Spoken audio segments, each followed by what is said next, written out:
So long story short, This is so ugly. Oh my god. I'm not even mad. In today's video we are fixing Jetta. What's up guys, my name is Kamil and this is my VW Jetta. It's I think 1988. Long story short, I was going back home with Natalia in the Jetta and we see a flashing blue light in our mirror. Now we stopped and this was police obviously trying to stop us, unfortunately, and they said, well, your license plate lights don't work. They kind of did work, but they were so dirty from the inside that it looked like they didn't work.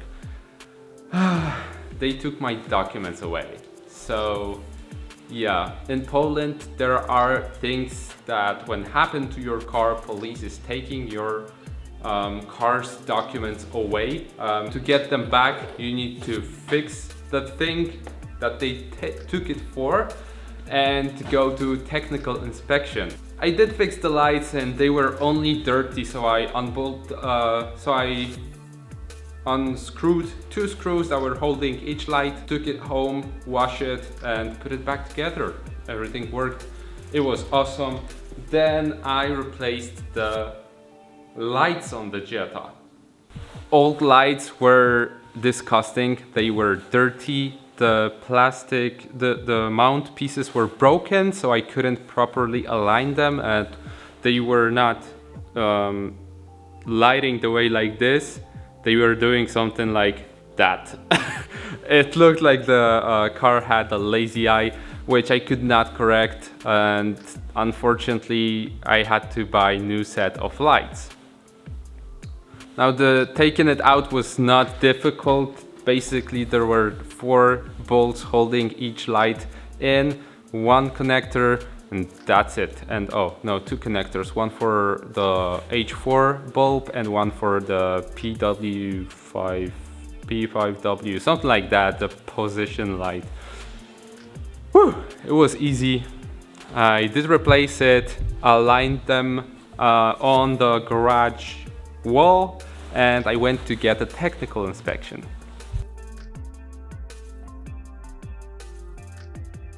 Now I'm gonna admit that technical inspection was a lot of fun.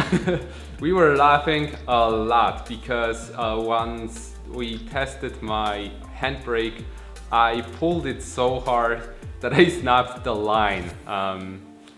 Yeah, and it caused a defect and I cannot have any defects when passing the inspection. So there's one.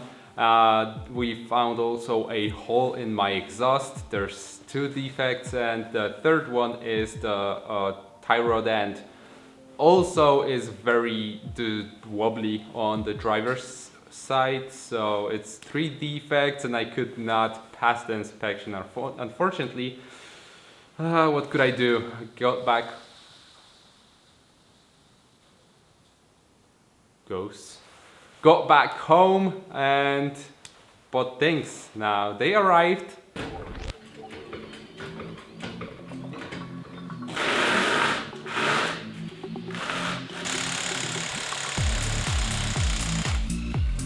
This is our tie rod end.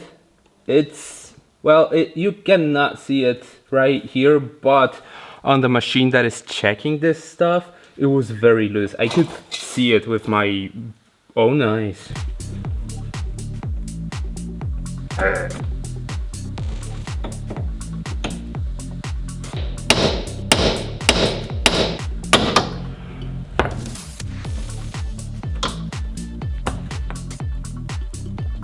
This is good. It's very loose.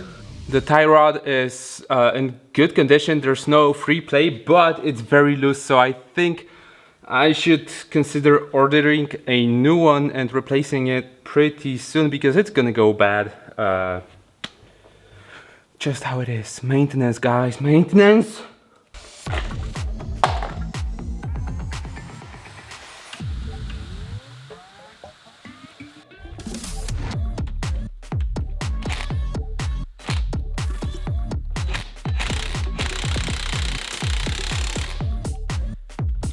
Done!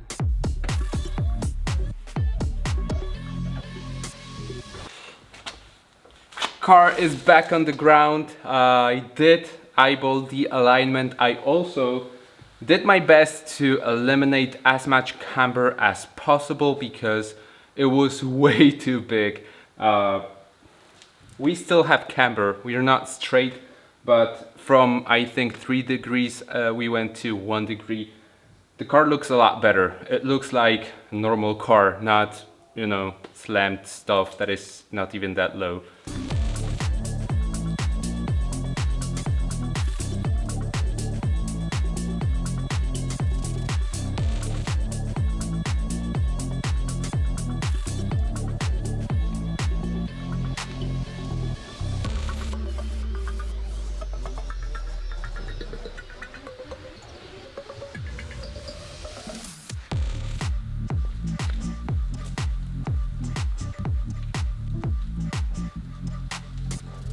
Front of the car is done. It's everything we needed for technical inspection. If you don't know what technical inspection is, it's kind of like a MOT in UK.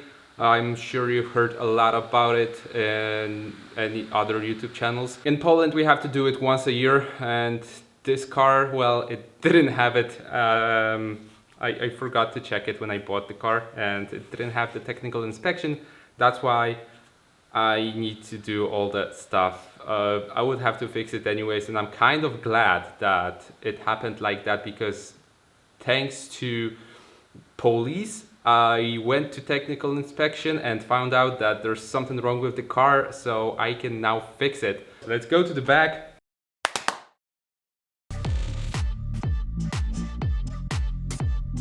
That's our exhaust leak, and I have no idea why we have some strange foamy thing here.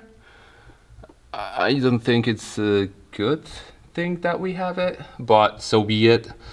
I think not only it's not leaking only here, but also right here as well. There's a crack. We're gonna weld that and hope for the best.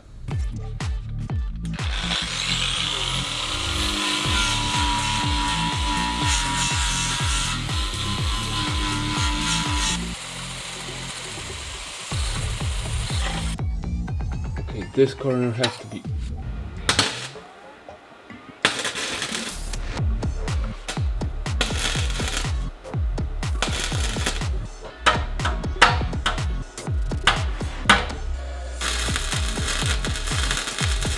This is so ugly. Oh my god. I told you it looks bad. Let's not talk about it.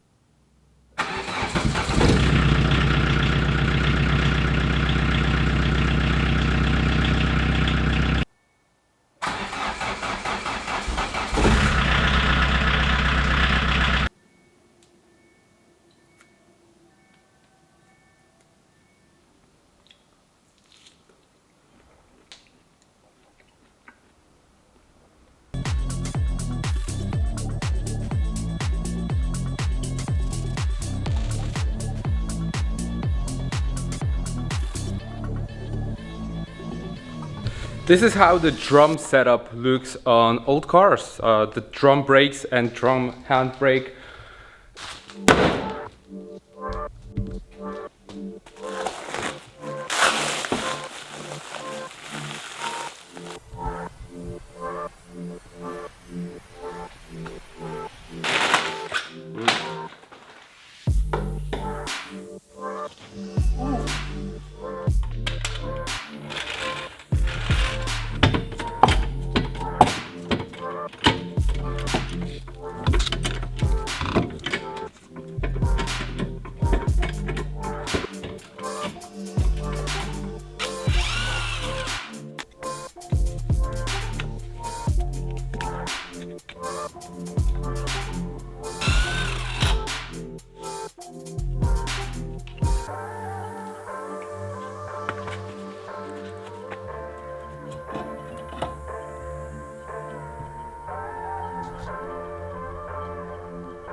Okay, so how handbrake works, the cable goes in here right through here and pulls on this. And as you can see, when I pull it, the jaw is spreading out, causing friction on the drum, and then it just stops. I really wish just to put the cable in, but I really think I should take everything out apart from the cylinder and clean it. And I don't know if it's a good idea, but I'm gonna do it anyways.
Alright, I'm gonna do the other side now, and then adjust the handbrake, hopefully, to get it adjusted. Typical old car fashion, something went wrong, right? For the second time. First time I ordered incorrect length lines, but right now it turns out that the rear right brake cylinder is bad. So yeah, it leaks fluid. I wanted to clean everything just like I did on the left side, and I noticed that when I squeezed the cylinder to get the jaws off, it made a strange sound. So I tried to look under the dust shield, and it was not only rusted but very wet. So this thing here, as you can see, it's pretty rusted here on the other side too. When I squeezed it, it leaked a little bit of fluid, but I just need to replace it. I'm not gonna drive like this. I drive with my girlfriend in this car, so safety first, right? I'm not even mad. I was expecting something like this, and so be it. I'm gonna try to buy this part locally tomorrow. Maybe someone will have it, and I'll be able to get it very quickly to fix it.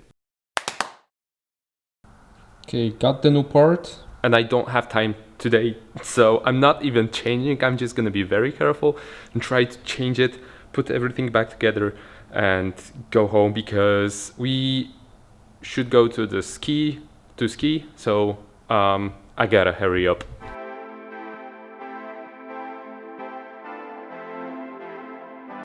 Okay, one good thing that happened is the old cylinder came out from the drum setup. Now, the other good thing is this one fits. It looks like it's gonna fit. It looks the same size. It's a bit different, but that's due to the design. This is going to fit. Now, because I broke the line, I need to make a custom one. So let's go and see if I have all I need. So not only I have the line, I also have a pre-made line that I bought for the touring that is going to fit and work for me. It's going from the cylinder to the flex joint, and it's just perfect length. So I'm gonna quickly change because right now I need to go under the car, and since I know I can do it, I'm gonna do it.